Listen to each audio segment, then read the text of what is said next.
Hello and welcome to another episode of the Firearms Insider Gun and Gear Review Podcast. This is episode 82. In this show, we showcase gun reviews, gear, and anything else a gun enthusiast may be looking for. We strive to evaluate products from an unbiased and honest perspective. I'm your host, Ryan Cross from the Firearms Radio Network, your source for broadcasts for shooters, hunters, and gun enthusiasts.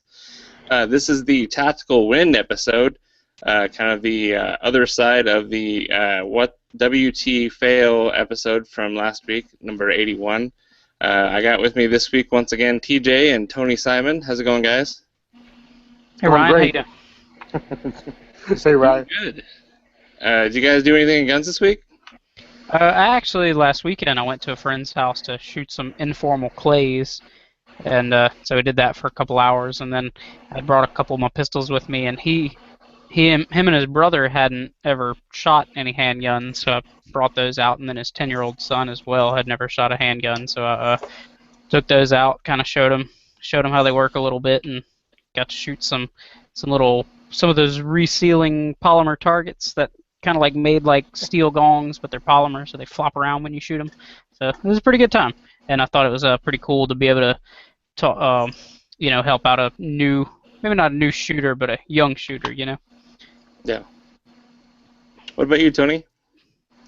I went down to meet Rob Pincus at a book signing at Shooters in Little Egg Harbor, New Jersey, and he was nice enough to dedicate, sign, and donate one of his books to Simon Says Train for the Second Is for Everyone Diversity Shoot on June 25th.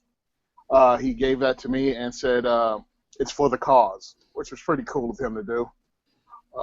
I was in a meeting with Alexandra Rubian. He's the president of the New Jersey Second Amendment Society, and he was also hosting Rob Pincus' book signing. So I got to meet a lot of cool people in New Jersey Second Amendment fight.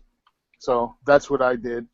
And tomorrow's my range day where I shoot a pretty cool shotgun and take some photos so I can post it on Firearms Radio Network's review page. Nice. Yeah, I went to the Wenatchee gun show. I've been living in Wenatchee for about 4 going on 5 years, and I just now noticed that they have a gun show here locally, which is odd because this is like almost the gun mecca of North Central Washington. You can buy a gun in a lot of different places. The Ace Hardware has the best gun selection in the whole valley, like Barrett's, AUGs, Tavors, SKSs, AKs, Christensen Arms, really expensive high-end stuff. I mean, oh man, I love it. Anyway, so I went to the gun show. It was a little bit disappointing in the size of it. It was held actually in a neighboring city, Kashmir, at their fairgrounds, the Chelan County Fairgrounds. It was pretty small. I've gone to a couple gun shows in the state. The Washington Arms Collectors puts on shows kind of monthly in different areas. This was probably less than half the size of a typical WAC show, like at the Puyallup Fairgrounds. They had about a table and a half, or 2 tables for every category. So, like, you got your dealers for your pocket pistols, your Glock 26s, 42s, 43s, your Tauruses, your lots of Ruger stuff, the smaller LCRs, LCPs, things like that. Then they had the guy who brings out all the old Army memorabilia and stuff. There was some Mausers. There was actually a broom handle sitting on the table, so I got to definitely pick one up and feel one for the first time. Pretty awesome. Didn't really feel like a Star Wars blaster, but it was still cool. There was a bazooka there, just sitting on the table, almost inert. Some small vendors in the area that make holsters, things like that. Some people from Idaho came over to make holsters, so it was just a good chance to rub shoulders and rub elbows with people, tell them about the network, tell them about my actual business, to see if they needed any graphic design or web design help. So it was a good networking opportunity for me, but I didn't buy anything. My girlfriend walked out with a bunch of books on homesteading and vegetable and fruit gardening, and so I was pretty glad that she's reading up on all that stuff, but nothing for me.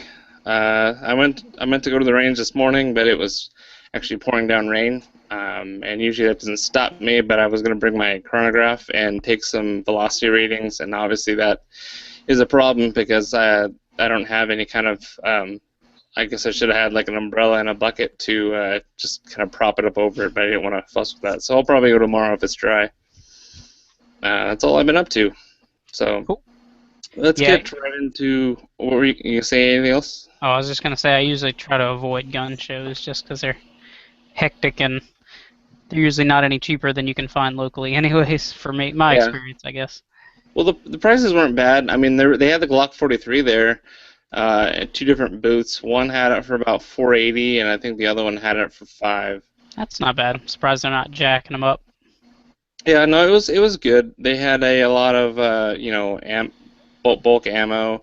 You know, your 7.62 by 39, your 9mm, things like that. And prices weren't that bad. It's just I wasn't necessarily looking to buy anything. So yeah, just looking. Just looking. Yeah, so announcements. Guests are always welcome on the show. If you want to come on the show, send an email to cross@firearmsradio.tv. I'd be more than happy to get you on the show. Even if you have your own shop or your own product that you'd like to get on the show and talk about in an unbiased fashion, we'd love to have that. So like I said, this is the Tactical Win episode. So we've got some pretty cool products to talk about. I mean, there's a lot of good tactical stuff out there. You know, you can get into ARs and scopes and all that. And we've covered a lot in the past episodes that you could definitely lump in as, like, you know, the top of the top, best tactical stuff out there. But I just want to cover some new stuff today, and hopefully something that you maybe haven't seen before that you would agree that, yeah, that's pretty tactical and that's pretty awesome. So right off the bat, it doesn't get more awesome than a suppressor, so I wanted to talk about Surefire's new suppressor, the SOCOM 300 SPS. So this is something that they just kind of released. Its caliber is 7.62, but it is marketed as the best ultimate sound suppressor for any .30 caliber ever built. Of course, they're going to say that because they're trying to sell it, but what they're saying is that, you know, they've tested it with 300 blackout, supersonic, and subsonic, as well as 308 Winchester and 300 Win Magnum, and then also 5.56. And they're stating that the decibel rating averages that they're getting are better than everything else on the market. So just some raw data for you guys. 300 blackout subsonic, we're looking at 120 decibels. 7.62 by 51, 308 Winchester. 129 decibels for just 5.56, 134 decibels, and for 300 Winchester Magnum, you're looking at 137 decibels. So it's really nice that it's rated for Magnum. I really wish that my AAC Cyclone was rated for 300 Win Mag, because I find that I would definitely use that just as much as I do on my 308 and my 300. So the weight of this thing is 20.3 ounces. Diameter is 1.5 inches, and the length is 8 inches. So it's not the longest suppressor out there, but it's not the shortest either. Yeah, that's something that immediately hit me. It seems like a pretty good size to be able to handle all that stuff. It's decent size. It's not huge. It might be a little too big for some applications, but it's not the biggest. So it's definitely a good trade-off, I guess you could say. Yeah. Well, I don't know if anyone knows, but I mean, really, when it comes to suppressors, it's not necessarily the diameter of the aperture at the end. You know, whether it's 30 cal and you're shooting a 22 bullet through it, or you know, it's if you're using a 45 suppressor and you're shooting a 9mm through it. It's really about the volume on the inside and how much those gases can expand. So it really comes down to baffle design being the deciding factor in how good it is at suppressing a smaller caliber like 5.56, as well as larger calibers like 300 Win Mag. So if you were looking for one suppressor to kind of do it all, this would definitely be up there, and that's kind of the trend that a lot of suppressor companies are going, is pumping out one that takes, you know, the place of, you know, 2 or 3 suppressors, you know, so you can just take it off. If you've got like a quick detach on your muzzle brake, throw it on your AR, throw it on your bolt action rifle, throw it on, you know, any caliber that you have the correct muzzle brake attachment device for. Now this one is their fast attach version, I guess. I'm not sure if there's a non-fast attach version that just kind of standard threads on, but it looks like it's just got a quick little interface between the muzzle device that you just screw it on there real quick and just kind of clamps on rather than having to screw it like you would a direct thread. thread. Yeah, there you go. Yeah. So the baffles are specialized V shape, which gives it its unprecedented levels of sound suppression. Made out of solid Inconel for the blast baffle, further enhances the overall strength. That first baffle is really important for it to be really strong, because that's kind of what will wear down over time, taking the initial energy of that shot. So that's made out of Inconel, which helps keep down the weight. And then there's an advanced high-temperature alloy and stainless steel for the rest of the construction. So that kind of goes into the weight. Now, 20.3 ounces is not the lightest suppressor out there. Actually, at this last gun show, Okanagan Arms was there. They're just a kind of a blooming startup, but they've got their license to sell suppressors. They had the Silencer Go Harvester, and I've never actually held one in my hands, and I was actually blown away at how light that thing was. I think it's like 11.3 ounces, and this is 20 ounces, so it's just about half the weight of this suppressor, and it's rated for, I think, for 300 Win Mag too. I know my Cyclone is, let's see, 22.4 ounces, so it's heavier than both of those combined, or both of those independently. So you're definitely, it's going to add a little bit of weight to your rifle, but that's what the construction is really meant for overall performance. So the MSRP on that is $1,075. Street price coming under $1,000. I would definitely recommend looking at this if you're a fan of Surefire and have any of their other suppressors and brakes, especially the ones that you can mount this suppressor to. So if you don't live in a state that allows the use of suppressors, I suggest you move, because they are just flat out awesome. I'm getting my 22-250 threaded as we speak, so I could use my 30 cal suppressor on it, because I figured, why not? Why not? Yeah. Definitely good reasoning. Yep. So the website for that is surefire.com. Go to products and sound suppressors and look for the SOCOM 300 SPS, which is the SOCOM 2 series sound suppressor. So next up, we got something that I actually saw at the local gun store or gun shop, the Sportsman's Warehouse box stores. They're kind of like the Walmart of sporting goods, but they are awesome. I spend most of my money there. I noticed that they have these tools called from Real Avid is the company, and they make different tools for different firearms platforms, and they're kind of on a key ring, so you can attach it to your keychain. But they've got one for several different platforms. So right now I'm talking about the AR-15 micro tool. So it's an 18-in-1 carry tool. It's really interesting. They've got one for pistols, for shotguns. You even got a handgun one that's got like a Tanto blade on it, like a knife. So it's actually a knife that's got micro tools on it. So, cool. Have you guys taken a look at this? Yeah, I was looking at it earlier. This thing is awesome. It looks like a lot larger tools can do a lot less for an AR-15, I guess, if that's one way to put it.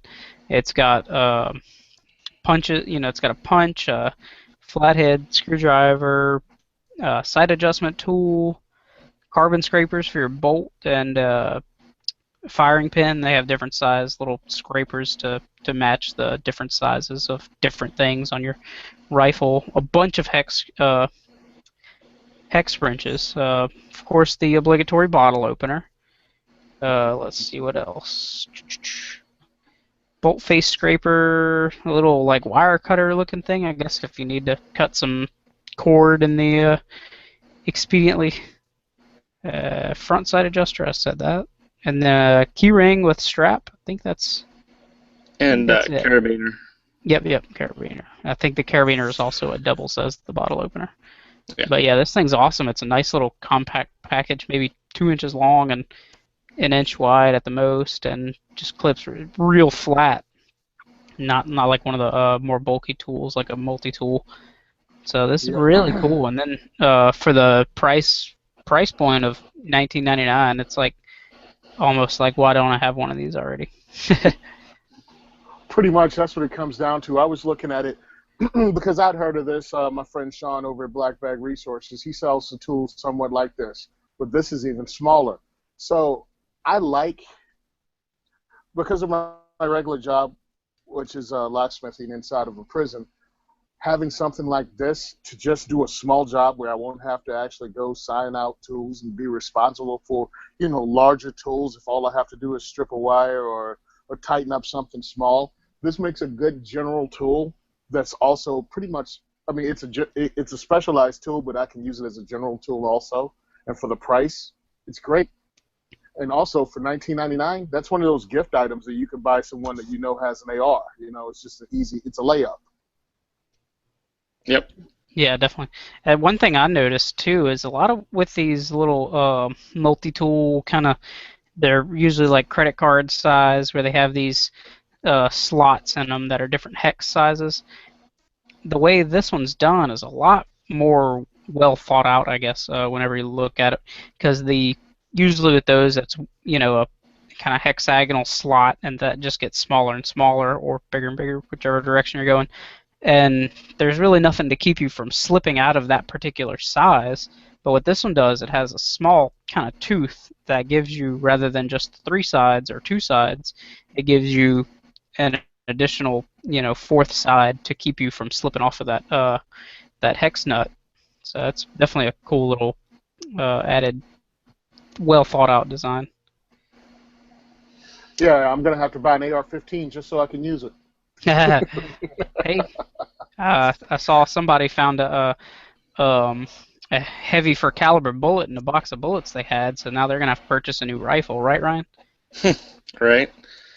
Yeah, I was doing some reloading and I made it down to the bottom of a box of 168 grain Sierra Match Kings, and there was another bullet in there, and so I was like, oh, they put 101 in this box, and I'm looking at it going, that ain't 30 cal.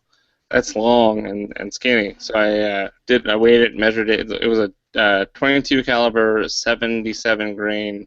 I assume it was a Sierra Match King, so somehow it fell in the line. I guess that happens a lot. Would you compare it to getting an onion ring in your fries box at the definitely. Burger King? Probably doesn't happen as often as it does at Burger King, because I imagine Sierra's got a little better QC than Burger King does. Yeah. Well, the problem is I don't have any 22 caliber rifles that have a twist rate that'll really take advantage of that 77 grain. So I'm gonna have to buy a new rifle just for that one bullet I have, and that's how we justified it. I'm sure you all would agree. That's how it works. I mean, if you got the most reasonable course. Yeah, I mean, if you've got an extra dust cover in your junk drawer, why don't you just build another AR-15? Well, I mean, I'm thinking at least there's a Ruger American in 223 in your future.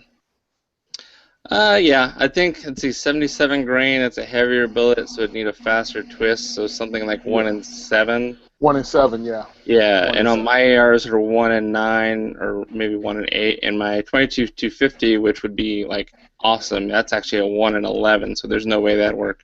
Wow. I shoot 60 grains out of that, and actually that's what groups best. But anyway, to get back on track, the only thing I think is missing on this AR-15 micro tool is like a Torx head for a screwdriver, because it always seems like when you're like adjusting your scope or tightening your scope, or most of the scope ring accessories use Torx head screws, or at least hex Allen keys. Yeah. But you probably have a set of Allen keys in your gear bag anyway, at least if you're like me and you hate not having that when you need it. But yeah, they've got the shotgun micro tool is a 17-in-1 tool, and that's only $9.99. And then they have a 1911 micro tool that has 8 tools in one, and that's $9.99 also. So if you own a 1911 and you just want a tool for that, something that's got the barrel bushing wrench on there and some extra punches and screwdrivers, a bottle opener, then yeah, you can go get that too. So like I said, I saw them at Sportsman's Warehouse. You can get them online as well. The website for that is realavid.com. So next up, we got kind of an unusual firearm, and I say firearm because that's exactly what it is. It's not a pistol, it's not a shotgun, it's a firearm, and that's how it's legally classified in the eyes of our of Uncle Sam. That's what matters. So this is the Black Aces Tactical DT. So it does shoot shotgun shells, so you would try and call it a shotgun. It's a 12-gauge firearm. It's a 12-gauge firearm, exactly. So it's got a short 8.5-inch barrel. It's got a Pro Series 5 mag-fed receiver base, so that it'll take box magazines. It does have the ATI Talon stock and pistol buffer tube adapter and a SIG arm brace. Billet safety, barrel clamp, billet magazine tube, and Magpul rail and a Magpul vertical grip. It is at an angle, so I don't know if that changes it from not being a vertical grip because it comes off to the side, but I imagine that's built that way to better facilitate use when you're holding it with the arm brace. So you can kind of hold it to the side, almost like you're holding a chainsaw or something. Yeah, I think I'm not sure if it's a legal reason, but I know one reason that could be off. It's kind of like at a not 6, but like a 7 o'clock position, just kind of off to the side a little bit. If you were running it completely vertical, you would hit that magazine. So I think maybe that's why it's kicked off to the side a little bit. I'm not sure if it's a legal reason. Oh, yep, right there. That makes sense. I think it's a practical. Yeah. Yeah. Could be both. It's a practical reason. Because there's no true traditional foregrip like you would think when you think of a shotgun, because the barrel's so short. So I guess the foregrip itself is only maybe 2 inches long. It's the length of the vertical foregrip itself. So you wouldn't have much hand real estate. So they added this kicked off to the side to give you something to grab onto. And hopefully you don't dislocate your thumb when you shuck that thing back and hit that magazine. That angle's probably just so you don't. Yeah, and it looks like it's got an extra set of holes on that foregrip as well, so you could put it at the 9 o'clock or 3 o'clock to change it up. So cool. So you got a choice of getting Black 2 Ace 5-round mags or 1 10-round mag. So if you don't want to run 10 rounds, you can always run 5. Cool. I wonder who's making the magazines. If it's are they Saiga mags or? Yeah, they're Saiga mags. That's good. So you don't have to worry about. Getting more from them. I've been watching Black Aces Tactical for a while now, and they make some awesome stuff. But it was, and I would own one already, except it was right after I made my second shotgun purchase, and I just couldn't qualify to myself. Like, why get another shotgun just because it takes Saiga mags? Especially at the price of Saiga shotgun mags, you know what I mean? They have 10-rounders. I think they have 12-rounders also. My friend has 12-round drums and then 20-round drums, if I remember right. Yeah, the 20-round drum is actually too big. The 12-round drum is really smaller and more easily used in the Saiga semi-automatic shotgun. But I really wanted these things, but it's like I just bought a shotgun. There's no way in my mind I can go, I have to drop another. I think it's like $500 for their base model for their for the Black Aces Tactical base model shotgun that takes Saiga mags. I think that might just be their receiver, actually. No, it's the whole thing. You can buy one now on their site. Yeah, it used to be just the receiver. When they first started out, it was just a receiver for $399, and then all of a sudden they came up with a Mossberg version, or at least what's Mossberg? A Maverick. Yep. A Maverick that takes the shotgun, the Saiga mags, and it was pretty cool. And I really want one, but I just can't justify it in my mind. Because we all have tube-fed shotguns, right? Yep. Yeah. So there's no extra expense after you purchase the shotgun, not like $35 to $45 a magazine. You know what I mean? Right. Plus you have to figure out how you're gonna carry those big things. They're huge. Yeah, they're quite gigantic. But this thing, I'm wondering how it would shoot whenever you strap it to your wrist forearm area. As far as the recoil? Yeah, I wonder how that would feel. I don't know, because if I ever have one, I plan on using it totally incorrectly and shooting it from my shoulder. I mean, if theoretically I could ever get a hold to it, I'd probably accidentally misuse it by shooting it from my shoulder. There you go. That's Force of habit, right? That's a theoretical NFA violation. I can't abide by that. Yeah. I mean, it's horrible, and I think I just break it. I'm just silly like that. Oh, funny. So they also offer it in a choice of Cerakote colors, and there's actually a lot of choices. So you got black, olive drab, burnt bronze, flat dark earth, honor gold, crimson red, Cerakote blue, sniper gray, titanium silver, and electroless nickel. So it is not an AOW, any other weapon, or an SBS, a short barrel shotgun. So there are no NFA stamps required, which is awesome, because that also means that there's no 6 to 8 month wait to get a stamp to get it out of jail, so you can take it home with you. This thing you could buy and take home with you same day if you pass the background check. So that's kind of cool. So you can get it with a straight SIG arm brace, or you can get it with a folding adapter so that you can fold it over to the side. So that's kind of interesting. So we're looking at a base price MSRP of $1,179. So that seems to be regardless of the price. Actually, looks like when I do the folding, it went up to $1,398. And then depending on what Cerakote color, that also affects the price too. So black, you're looking at $1,299. If you want any other color, it looks like it goes up to that almost $1,400 price. So I thought, man, that's expensive for something that's basically just a shortened shotgun. Then I looked at Serbu Firearms, and they make this super shorty, which is a little bit more infamous for the a short, non-NFA regulated item, and it's also like over $1,000. So I guess just the fact that you can't manufacture this in your own home, they kind of have the market for it, and they can charge whatever they want. So it looks like that's the going rate. Yeah, and then with the Serbu, you only get 2 shots. Yeah, because it does not feed from any kind of magazine, so it's just got a really short magazine tube on there. Yep. So pretty cool. The funny thing. Go ahead. The cool thing about this is a cool range toy, but really, you're not using this for home protection, because really I don't want that court case. You know what I mean? I don't want to walk into court with this. Yeah, it's definitely kind of intimidating, I guess, to a court of your peers.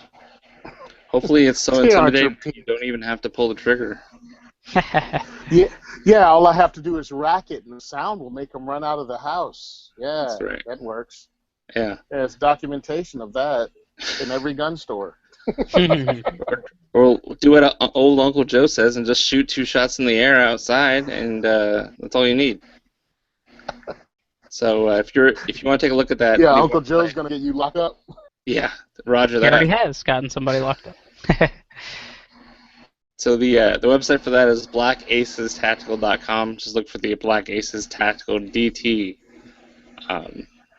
So the next product we got is from Seekins Precision, makers of fine tactical items for your AR-15s and bolt-action platforms. They're actually making their own angled foregrips now. They're milling these out CNC. They're called the K20 Keymod Angled Grip. MSRP is $49. They're making it anodized in a few different colors. So you got black, you got blue, red, olive drab, flat dark earth, zombie green, no thanks, and clear or aluminum. So these things actually are pretty interesting because They are CNC'd out of aluminum, so they're not. They're a lot less, or I should say, they're more slimmer than their Magpul AFG counterparts, as far as that polymer being a little bit bigger. So if you're building a rifle and you like the idea of having a slimmer, kind of more like high-tech looking foregrip on there that's angled, this would be it. What do you guys think? Yeah, that's pretty cool. And then they seem to pay a lot of attention to every ounce matters, because if you look close at the pictures, they've taken little lightning cuts everywhere they possibly can to get rid of some extra material.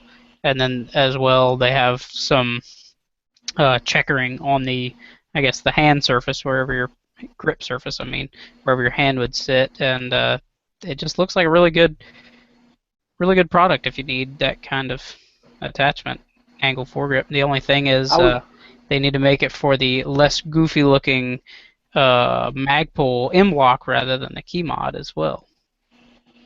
Yeah.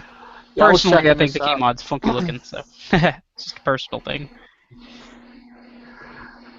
I was checking this out compared to the Magpul angle foregrip.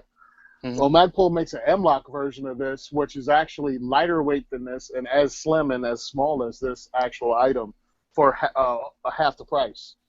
So, but Magpul is only in Magpul colors. It's not metal. It's plastic, and pretty much I think you get black. Yeah. So is that the Magpul's like AFG2, yeah. The second generation? Yeah, I think actually it's called the Magpul M-Lock AFG. Oh. Yeah, I looked it up and I jumped in that rabbit hole. You know how you do when you get on the internet, so I kept clicking. And I ended up, and I was like, because the AFG, the regular AFG for Magpul, weighs like twice what this weighs.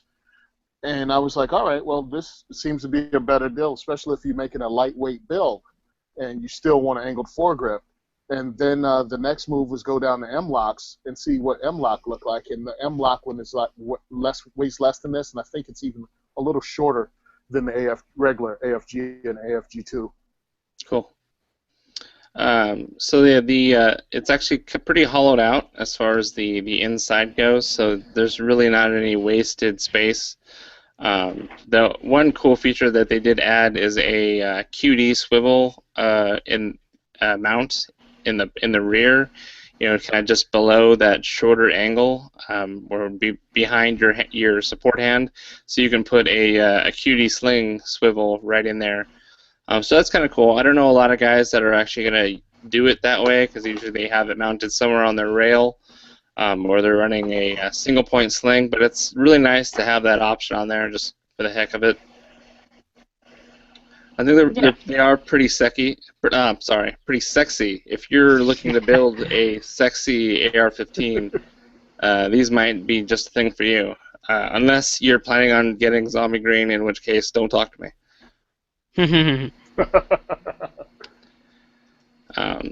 So yeah, I think if you guys are interested, go on to www.seekensprecision.com. Like I said, they're CNC billet constructed, 1.6 ounces. Anodized finish, $50. So. Yeah, that 1.6 ounce. That's a couple quarters. Just some loose change in your pocket weighs that. So this thing's almost nothing. Yeah, it'd be nice if it didn't cost $50, considering how much material is there. Seems like you're paying for the entire aluminum billet block, even the stuff that got thrown away or recycled. Well, you're paying more for the amount of time it took to machine that. Right, that's right. But a lot of Seekins stuff is actually priced, on the higher end, just because it's really good quality. So, yep, there's that. And they've got some cool pictures showing the different colors, the different angles, and then even mounted on a couple ARs that have looks like the Silencer Co. Harvester on there. It looks pretty awesome. Especially if you got like the hex mags with the color coded, you can get your whole color coded accessories matched up. Oh, so yeah. The colors are hot. Yeah. So the next item I got on the show today actually was a little bit contested because Chad looked at the show notes and he was like, "What? Tactical seat covers? What's this garbage?" So he didn't really agree, but he's not here, so I stand undisputed and That's probably why he didn't come on. He said he doesn't want to be part of none of that garbage. Right. He said, "I'm just not coming on." So, King's Arsenal makes tactical seat covers. Armament. King's Armament. The logo says okay. King's Arsenal. I'm sorry. I typed in. Okay, I'm sorry. Either way, my error. But so they make these seat covers that have MOLLE strapping on the back. So imagine having your truck or whatever vehicle you have, and it's got straps on the back where you can put your pouches, your magazine pouches, your flashlight pouches, your med pouches, any kind of holsters, carbine holsters, pistol holsters, basically anything that goes onto the MOLLE system you can have on the back of your seat. I thought that was like arguably one of the cooler things you could do tactical-wise in your vehicle because, yeah, I might not put a gun back there, but my back cab definitely needs some organization. All my tools for maintaining my rig and then all my stuff that I want for taking to the shooting range, I would love to have this on both of my seats. You can customize it any way you want. Maybe if you're kind of more of a weekend warrior, but you're driving a minivan and you want to put these on your minivan, you could have a juice box holster and a tactical diaper bag. You could use this storage stuff for anything, but it just takes advantage of the modularity of that MOLLE platform. So I think it's really cool. Even if you just put your emergency kits back there and have some extra supplies, maybe some big dump pouches for garbage or for clothes or for extra food, just things in case you're broken down somewhere and you've got your supplies that are easily accessible behind your seat. I thought that was kind of cool. What do you guys think? Yeah, I think it's really, useful, I guess you could say, with probably 4 to 6 feet of MOLLE. You can attach all kind of stuff on there, and you can put one on both of your front seats and have a world of extra storage. And I know plenty of people that could use this. And then of course with MOLLE you can get pouches for everything, like you mentioned. I'm pretty sure, honestly, somebody does make a MOLLE juice box and Coke can holder and stuff like that. Yeah, well, and I was that the. Oh, go ahead, Tony. Oh yeah, I was looking at it because actually my wife wants to get seat covers on her car, new seat covers. So I put in the vehicle my wife has, which is a Volvo S80, and I wanted to see if they actually had the seat covers because it's customizable to your seat. It takes 4 to 6 weeks to get delivery of it, and they say they can do it, and the price is not crazy compared to other custom seat covers. And it would just be, really cool and kind of man it up a bit. And I'd find all kinds of things to have MOLLE dangling off the back of the seats. And she'd hate me. She'd hate the heck out of me, but whatever. Now, it does come with some pouches, if I'm reading this right. Am I correct? Yeah, you're right. So you can, it not like you have to spend, $229 and then still have to add pouches. You do get a little bit of usability right out of the gate, and then you can add whatever you want from there. So that's really awesome that they include that. I guess for police this wouldn't be a very good thing because they don't have access to that back seat.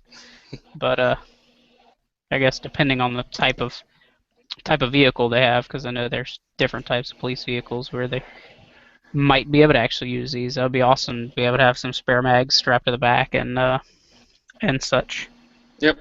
Medical tools. Well, again, doing my regular job, you're a maintenance dude or working your truck a lot, that's a lot of unused space on the back of your seats for a work van.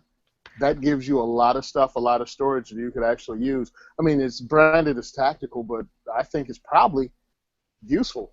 I mean, really, because it's customized to your seat. Yeah, it's a very practical thing that you probably wouldn't think about, but yeah, it's a lot of real estate you're giving up in a small van, because I was a manager of a company and I had a small minivan that I ran around dropping parts off to guys or, doing quotes, going out on jobs and doing quotes. But yeah, to have a little more room on the back would be awesome. And for the guys that want to be extra tactical, they also offer it in cryptic patterns and multicam patterns. Oh yeah, you gotta get that multicam.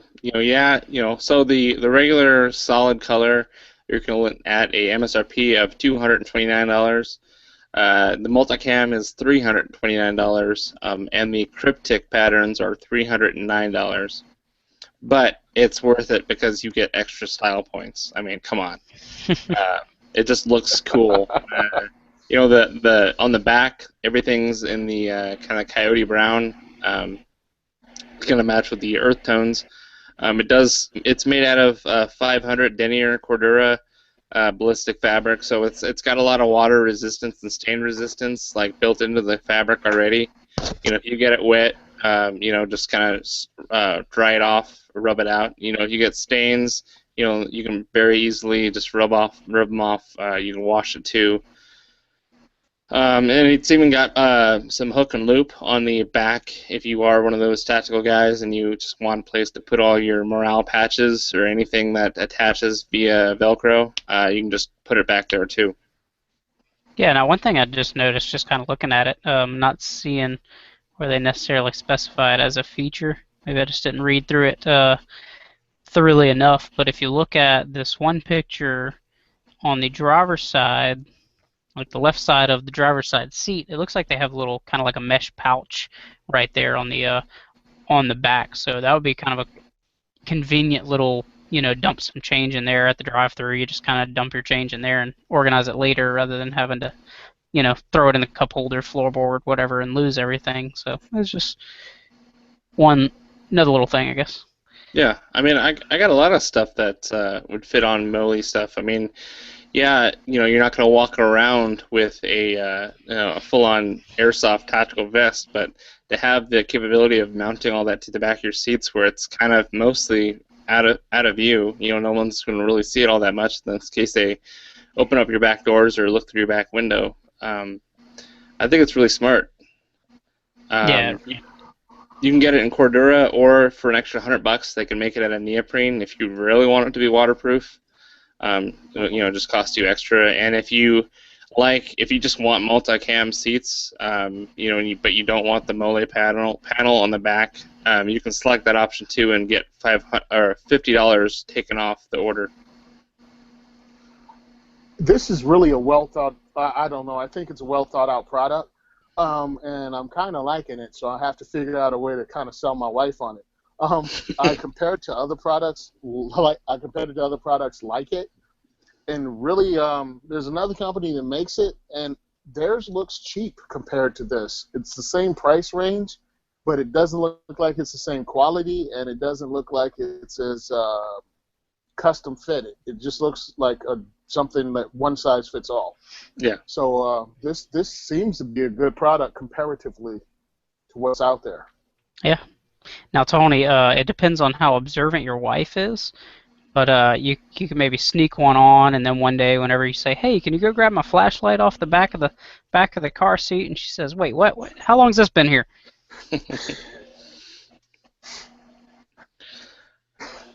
Yeah, I almost want to buy. My wife is Velma. I was gonna say it's almost worth buying a. My wife is cab Velma from Scooby-Doo.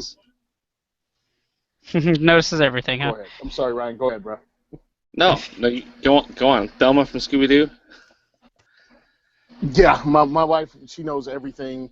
And she can tell what I had for breakfast by why the dishes are moved. Like, oh, did you have this? I'm like, how do you figure that out? Yeah, I'm horrible at covering stuff up, so no, I just have to tell her beforehand. Sometimes I just like to grab a bag of chips and just not even open them, just rustle them to see if they even whip their head around, and they do it every single time. What are you eating? No, I'm not the only one. But yeah, I mean, I'd like to buy a quad cab truck just so I can take fully advantage of this system. Of course, you can get it in whatever vehicle you want as long as they have it on their list of make and models. So if you just have an extended cab or standard cab, you can get that too. But this could work for kids. If you're not putting firearms back there, all their toys and things that they need, or if you're just want to take your bros to the range, you can get all your magazines and ammo and spotting scope, rangefinder. You can get everything put in there. Where are you guys seeing the model list that they make it for? Down at the very bottom, it says select make, model, year. There's kind of drop downs. No, okay, I missed that somehow. So I mean, now, they've got. Let's see. Let me find one that's a little bit obscure. I mean, they got Mercedes-Benz on here, Lexus. So if you want tactical seat covers in your Lexus, you should be able to. So they got the. Let's see. I don't really know those models here. See, John Deere, the Gator 2825. You can get it made for your John Deere Gator. Mercedes-Benz, Sprinter, the hatchback C-Class, the GLK class. No matter what you drive, they probably can make a seat cover for it. So. Yeah, another thing they make is some molly-paneled visor covers. I just noticed that. That's pretty cool as well. Yeah, my thing is, I think they'd get a little heavy where the visors would just keep falling down. Yeah, it depends what you're throwing on there, I guess. Yeah. My fully loaded Glock 17 magazines. So yeah, if you want to check that out. Yeah, that's not happening. Yeah, definitely check this out, guys. I think this isn't new. I've seen this in like Outdoor Life and Field and Stream magazines, Shooting Times, Guns and Ammo. I mean, they run ads and everything, so they're not new. But I still would give this like tactical product of the year for whatever year that they debuted this, because I can't say enough good things about it. So yeah, check that out at kingsarsenal.com. So next up, if you thought that the awesome train was ending, you'd be wrong, because I got a holster you guys got to check out.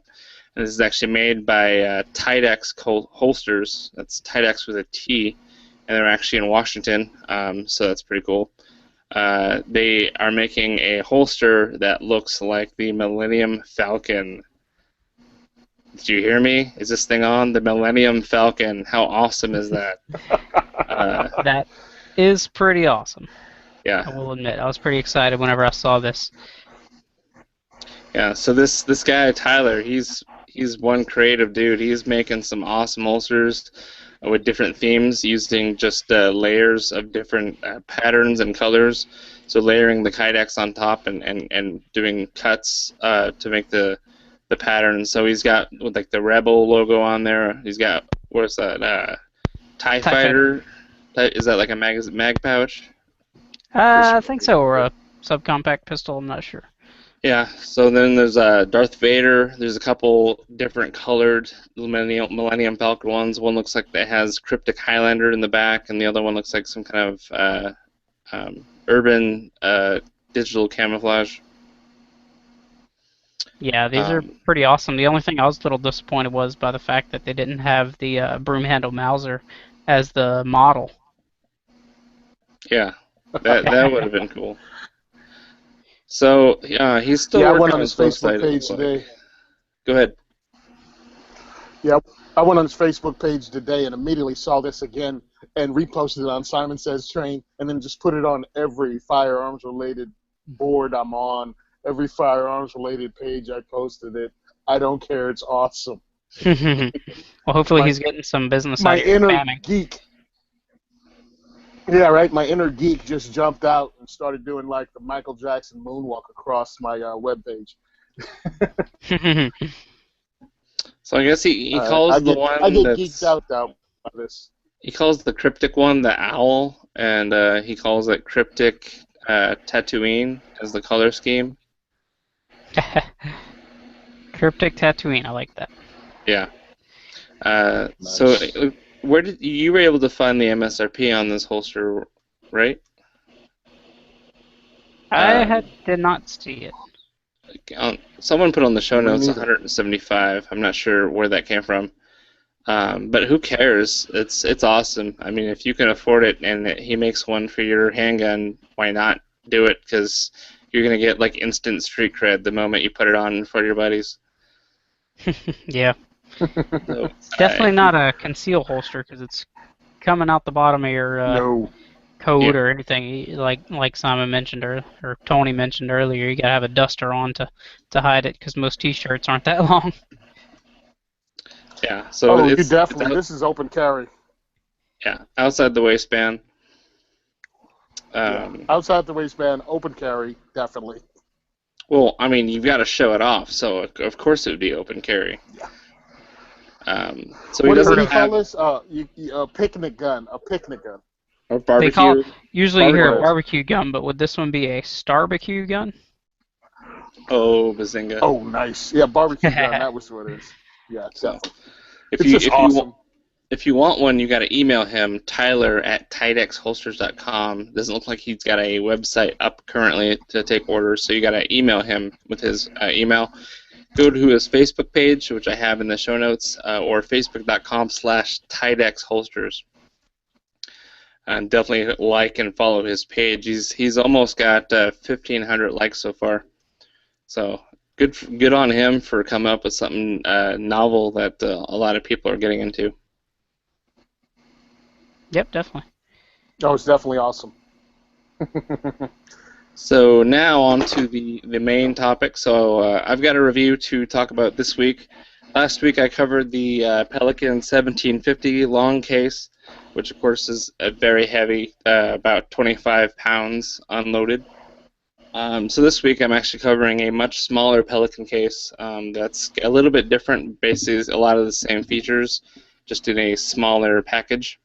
So here's what it looks like. Right now I customized it so it fits my chronograph perfectly. So when I want to head to the range and I want to take some velocity readings, I just grab this case and go. So it's the Pelican 1200. It's still watertight, crush-proof, and dust-proof. It's got these easy-to-open double-throw latches, but they are skinnier than the latches on the 1750 and a lot of the firearms cases that are larger than this. So this is kind of a unique that they're almost half the size of the other latches, but they function almost exactly the same. Great latches. It's got an O-ring seal, just like all the other ones, so you'll be able to purge and equalize the pressure on the inside and outside. Stainless steel hardware as far as the pins for the hinges and stuff. It does have padlock points, but they are not steel reinforced like the 1750 case I reviewed last week. So I don't know why they chose not to put those reinforcements on here, but it shouldn't really matter because it's a smaller platform, so theoretically it's you don't have as quite the leverage if you pry one corner up and the other one's locked.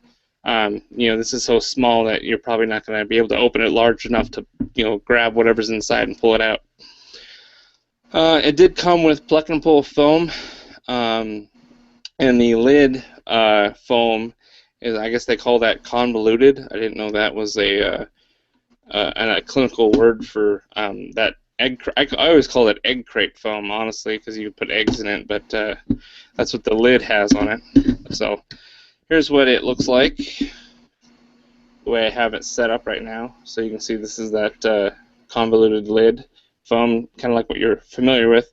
But the inside has a very thick plug and pull foam layer in there, so you can actually customize it to fit whatever small equipment you want. So let me just pull the loose stuff out of here so it doesn't go flying when I tip it over and show you guys on the camera.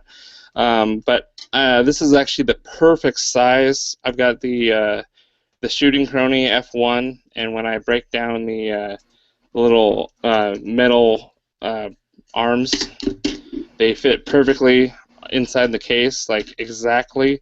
In fact, I had to cut the foam in a special way so that there was no foam on one small section, so the longer of the rod sets can sit in there just right. So here's the chronograph sitting in there nice and snug, and I plucked out a row for all the batteries, the 9-volt batteries, and all the rods, and then the reflecting hoods just kind of sit on top, and it all fits in there nice and neat. So the plug and pull foam, it's about like 2 inches thick. It's pretty thick stuff. So what you do is you just you know, kind of measure out where your items are. I usually take like a knife, like a really thin steak knife, and start by cutting like the corner, so that way when I start to pull, I'm not like severing. There's the tiny little like umbilical form piece of foam in between each like block that keeps the foam pieces together. So I start off on a corner with that knife to kind of sever that connection, so I can start plucking, and so I'm not, you know, pulling out any pieces I don't want to, or loosening them. So overall, it's really easy. After you get like enough where you can stick like 2 fingers in there and really get a hold of foam pieces, you can just start ripping out like whole segments of foam. You know, and then you can actually, what I figured out is you can hold on to that foam later and cut them into small little squares, and then stuff them inside ammo boxes in each ammo each bullet cavity, and it kind of makes like a little ballistic tip protector in case you drop the ammo box and you don't want all your ballistic tips to break off. So yeah, other than that, the interior dimensions are 9¼ by 7 and 7.2 inches. By the depth is 4.12 inches. So the exterior dimensions is 10.62 wide by 9.62 long, or I guess vice versa, and then your depth is going to be 4.87. So if you want to stash this underneath anything, you're going to need probably about 5 inches of room for clearance. It's made out of polypropylene. The foam is polyurethane, latches are ABS, the purge body is ABS, and the lid O-ring is polymer. So that O-ring does make it waterproof and dustproof.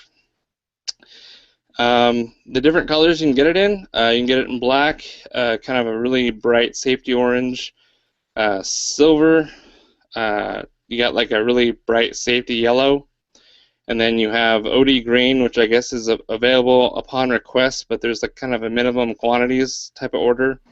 And then you can get it in desert tan, which is what I got, because, yeah, come on, it's desert tan. That's hot. It's the most tactical. It's the most tactical.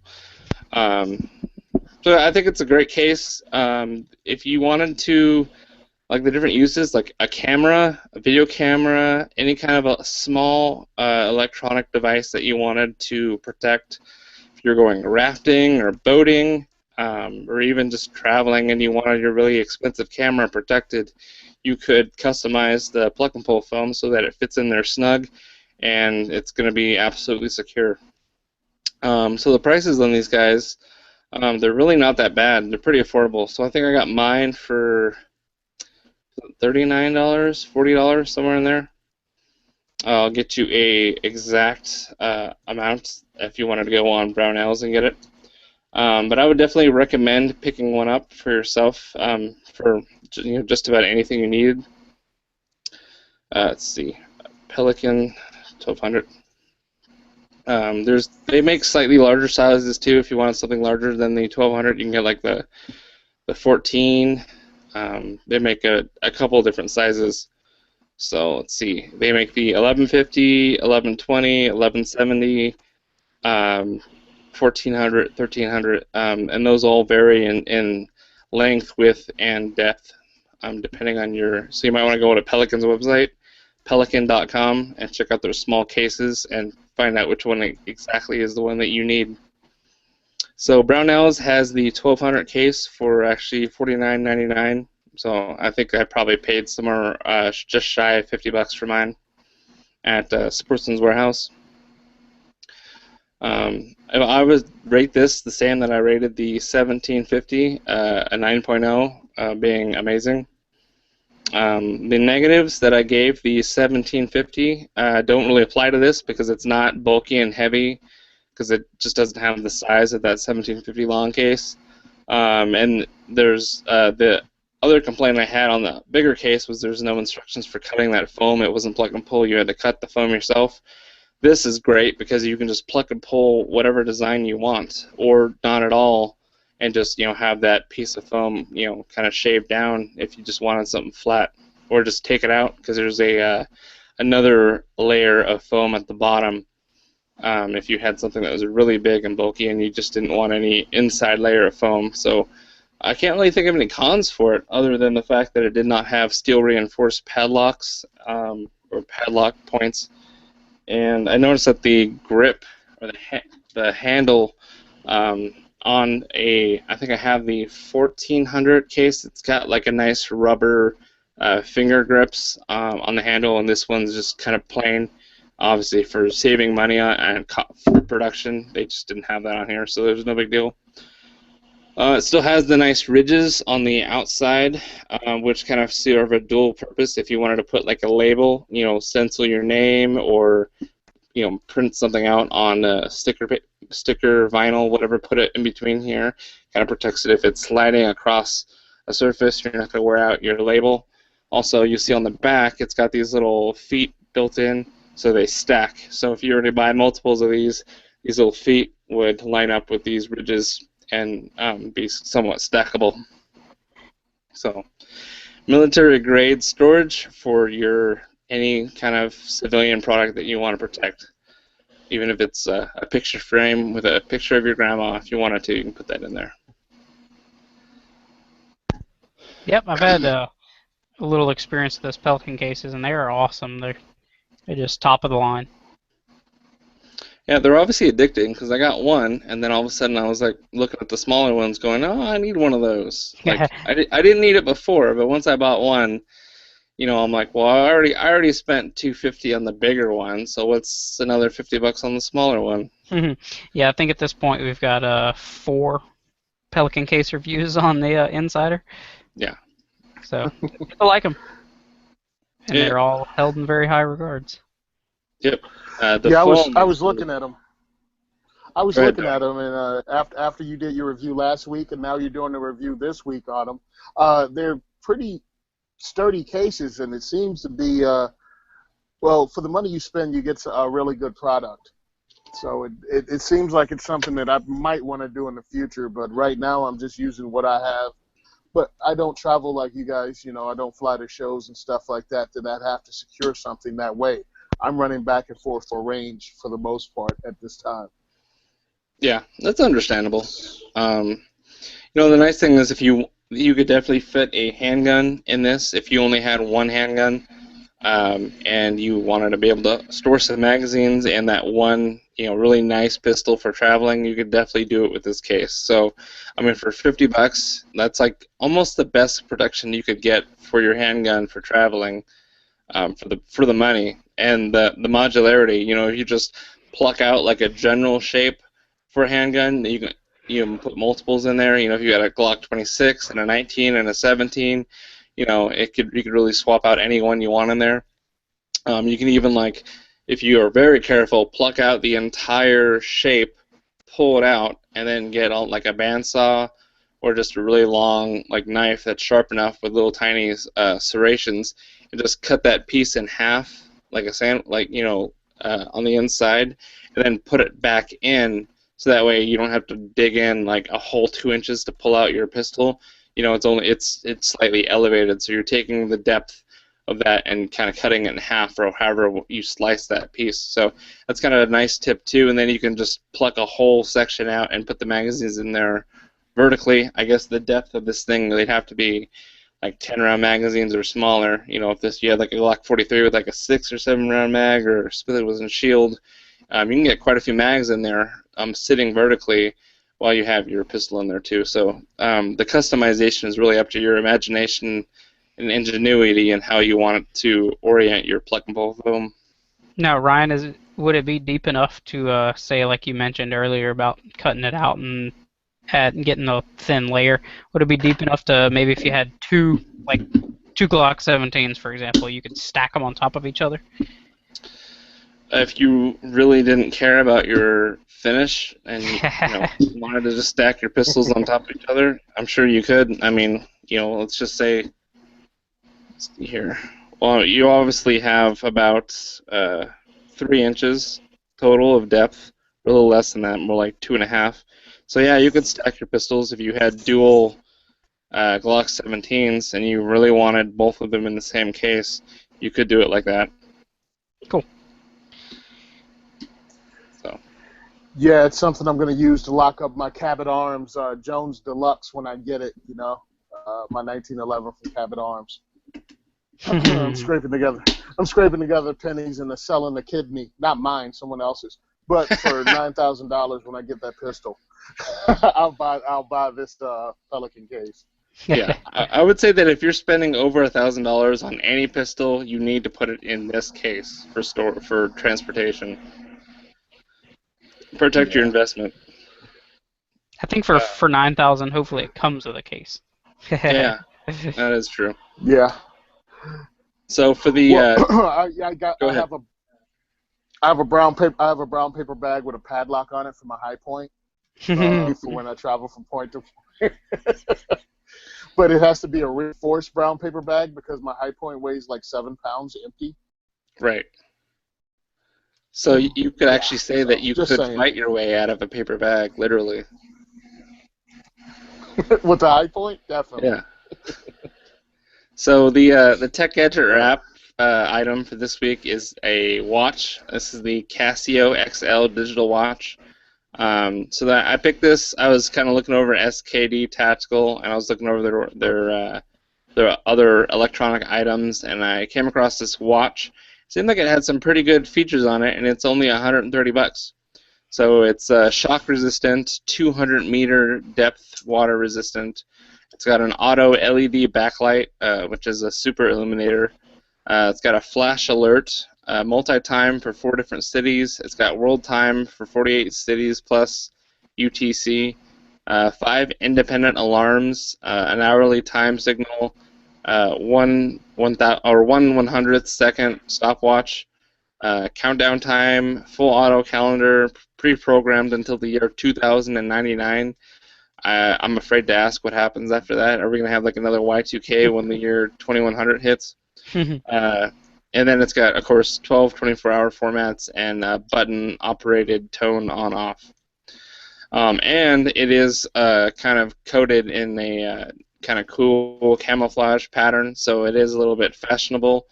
If you're not in the woods and you think camouflage is a fashion statement, this would be for you. If you are in the woods, you can put this on your wrist and it not be all shiny and give away your position or attract crows. So I don't know too much about tactical watches, but that seems about like everything you need besides a shot timer, right?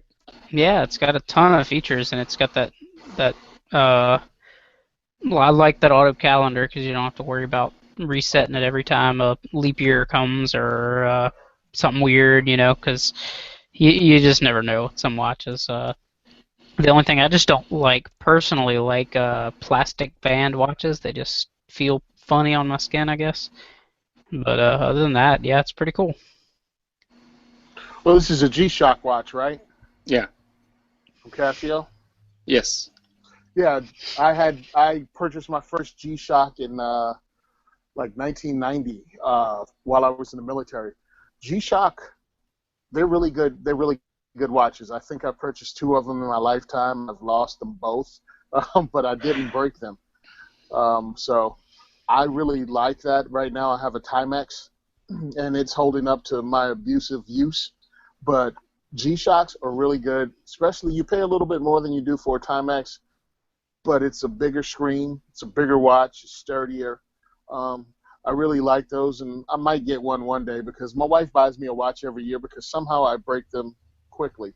I think the quickest turnaround time is actually I broke a lock in the park. I broke a watch in the parking lot of Walmart right after I bought it. I broke it taking it out of the box. So yeah, I'm pretty tough on stuff. Man, we need to call you Time Probably one of the reasons I like so. Oh, dude, I was in the Marine Corps, man. I don't know if they recruit guys to break stuff or they teach us how to do it, but we can break anything, anywhere, as quickly as possible.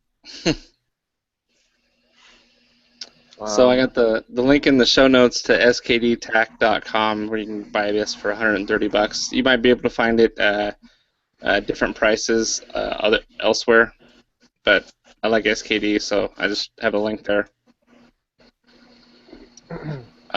So that's all the products. I'm sorry that we didn't cover your favorite tactical item of all time, but like I said, this is just things that stood out to me when I was looking around and doing some research this week.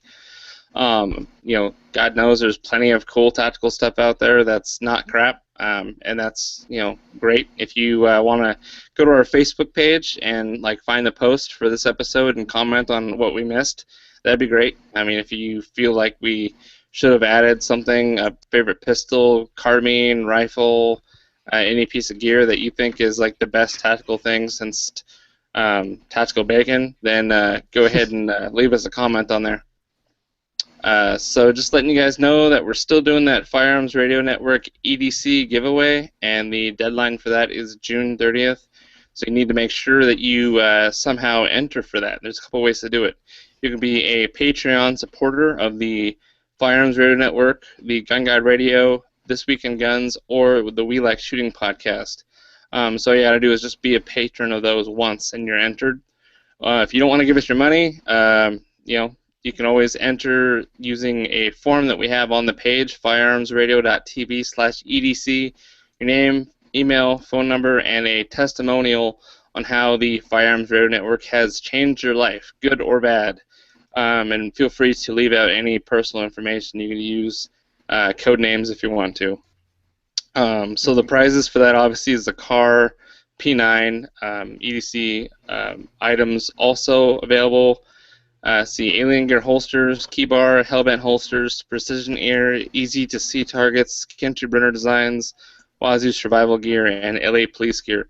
They're all throwing in some products to kind of sweeten the pot. So make sure you, before June 30th, get involved in that. Just closing up, if you want to send questions or comments to myself, podcast@firearmsinsider.tv or cross@firearmsradio.tv.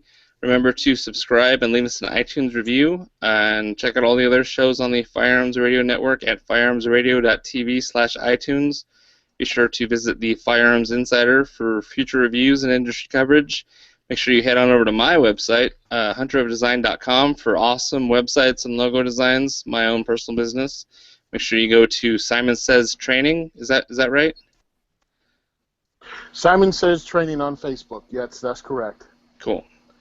And could I also give some love to my friend Sean, who helps me out with my shoots. The second is for everyone shoot that I'm holding on June 25th. If it wasn't for him, it's a diversity shoot held at Gun for Hire Range in Woodland Park, New Jersey. Come to Simon Says Train. It's pinned to the top of my page if you want to attend. Sean from Black Bag Resources helps me out a lot. Matter of fact, he pushed me to actually do it. And he helps me with products. He does giveaways at the shoots. So if you could, go to blackbagresources.com or Black Bag Resources Facebook page and just let him know you heard it on the show. I'd really appreciate it because he helps out a lot. We really don't get reimbursed for the work we do here. It's just we feel we're both doing the right thing. So if it can even get him a little bit of business, that'll be cool too. If it's okay with you guys for me to say that now. Well, I was going to say no, but I guess it's too late. Oh, okay. Oops, I'm sorry. I guess I'll apologize. No. Spread the love, man. Spread the love. All right, thanks. Yeah, well, thank you to you both for joining me this week. Thank you guys for listening, and I will catch you on the next episode. Shoot safes, and I'll see you next week. All right, see you later, Ryan. Yep, see ya. Bye, guys.